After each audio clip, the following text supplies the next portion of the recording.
रहेगा और साथ ही साथ इसीलिए 40 से 55 किलोमीटर पर आर तक की स्पीड की जो हवाएं हैं वो चल सकती है, बारिश हो सकती है, इन सारी चीजों का अनुमान दिया गया है। चक्रवाती तूफान रिपोर्ट जो है जैसे जैसे गुजरात के तटीय किनारों की ओर बढ़ रहा है वैसे वैसे जो है खतरे की घंटी बजती जा रही है। गुजरात सरकार ने जो है वो आश्रय स्थान बनाए हैं, जो शेल्टर होम्स है वहाँ पे हम पहुंचे, देखते हैं वहाँ पे कैसी सुविधा की गई है, किस तरह से लोग यहाँ पे रह रहे हैं। ये जो है द्वारका के पास वरवाला का शेल्टर हाउस है जहाँ पे लोग यहाँ पे आश्रय ले रहे हैं। उनको अपने जो निचले इलाके वाले जो गांव थे, 2 गांवों से तकरीबन 400 लोगों को यहाँ शिफ्ट किया गया है, उनको यहाँ पे आश्रय दिया गया है।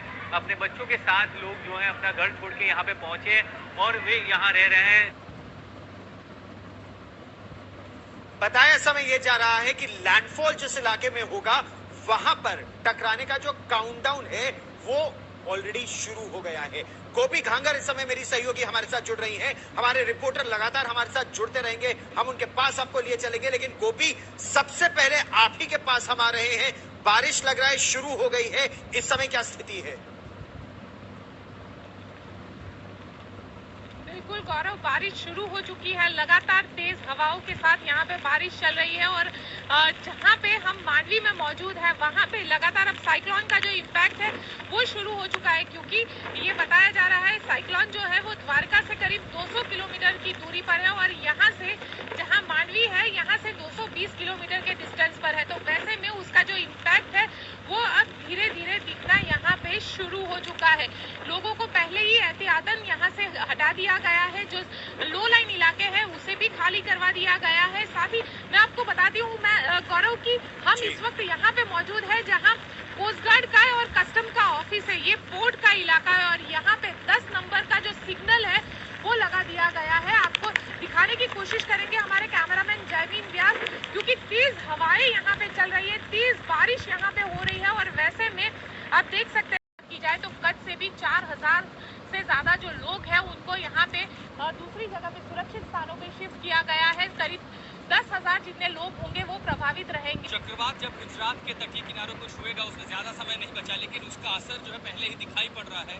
द्वारका के साथ साथ अब पूरे कच्छ वाले इस क्षेत्र में आप देख रहे हैं कि हवा की रफ्तार बहुत ज्यादा बढ़ चुकी है। यानी कल के मुकाबले लगभग दुगनी हवा की रफ्तार है और लगभग जो पानी का करंट जिसे हम सी सरफेस आप देख पा रहे हैं ये बहुत ज्यादा रफ है। यानी पानी में जो लहरें हैं समंदर में वो अब काफी उग्र हो चुकी है और उसी के साथ साथ देखिए सब कुछ बिल्कुल अपने साथ तट पर फेंक दी जा रही है। हम जब इसके किनारों की ओर घूम रहे थे तो सुबह लगभग 3 घंटे पहले स्थिति ऐसी नहीं थी, लेकिन पिछले 3 घंटों में आप देखिए यहाँ से लेके पूरा यानी मुंद्रा से लेके मांडवी तक का ये पूरा इलाका अगर आप देखेंगे तो कैसे लहरें जो है भीषण हो चुकी है, उग्र हो चुकी है। और इसी से अंदाजा लगाया जा सकता है कि जब साइक्लोन यहाँ टच करेगा तब उसकी रफ्तार मौजूदा स्थिति के समय मौजूदा जो हवा की रफ्तार है इससे 3 गुनी भी हो सकती है। गुजरात के तटीय इलाकों में इसका असर पूरी तरह से देखने को मिल रहा है। द्वारका का ये समंदर है कि जहाँ पे जो समंदर है वो उफान पे है, लहरें काफी ऊंची उठ रही है और जिस तरह से मौसम विभाग ने पूर्वानुमान किया था आज और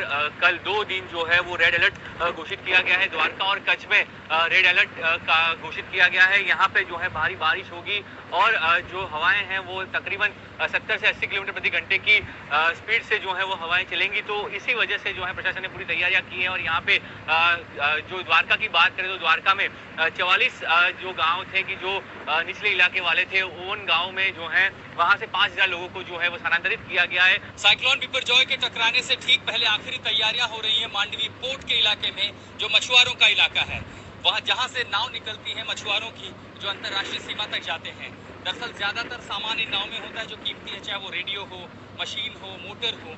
और वही इसलिए क्योंकि अगर पानी की रफ्तार, हवा की रफ्तार ज्यादा होगी जैसे कि संभावना है तो नुकसान कहीं ज्यादा होगा। और उसी नुकसान से बचाने के पहले देखिए नाव के ऊपर जो छत का हिस्सा होता है वो निकाल दिया गया ताकि वो एरोडायनामिक्स के जरिए काम करे और हवा निकल सके, असर कम से कम हो। साथ ही बड़े बड़े मोटर, रेडियो का जो हिस्सा है वो सब यहाँ से निकाला गया है और अब आखिरी कोशिश की जा रही है इन तमाम नावों को एक दूसरे के साथ बांधा जा रहा है ऐसी ऐसी रस्सियों से। मुंबई से जब ये तूफान गुजरा है उसके बाद के क्या इम्पैक्ट है ये इस वक्त हम आपको मुंबई के गेटवे ऑफ इंडिया यहाँ से दिखा रहे हैं। आप लहरों का जो आप देख पाएंगे कि यहाँ पर एक स्थिरता है वो दिखाई नहीं दे रही है। इस वक्त मुंबई के अरबी सागर में हाई टाइड भी है और उस हाई टाइड के चलते जिस तरह की लहरें चल रही है वो देख सकते हैं। और आप तूफान तक है और लहरें जो है वो सड़क तक पहुंच रहे हैं। तो ये इतना इम्पैक्ट है जिससे कहीं ना कहीं फिशिंग पर और पूरे मौसम पर एक तरह से इम्पैक्ट आप कह सकते हैं कि रहेगा। और साथ ही साथ इसीलिए 40 से 55 किलोमीटर पर आर तक की स्पीड की जो हवाएं हैं वो चल सकती है, बारिश हो सकती है, इन सारी चीजों का अनुमान दिया गया है। चक्रवाती तूफान रिपोर्ट जो है जैसे जैसे गुजरात के तटीय किनारों की ओर बढ़ रहा है वैसे वैसे जो है खतरे की घंटी बजती जा रही है। गुजरात सरकार ने जो है वो आश्रय स्थान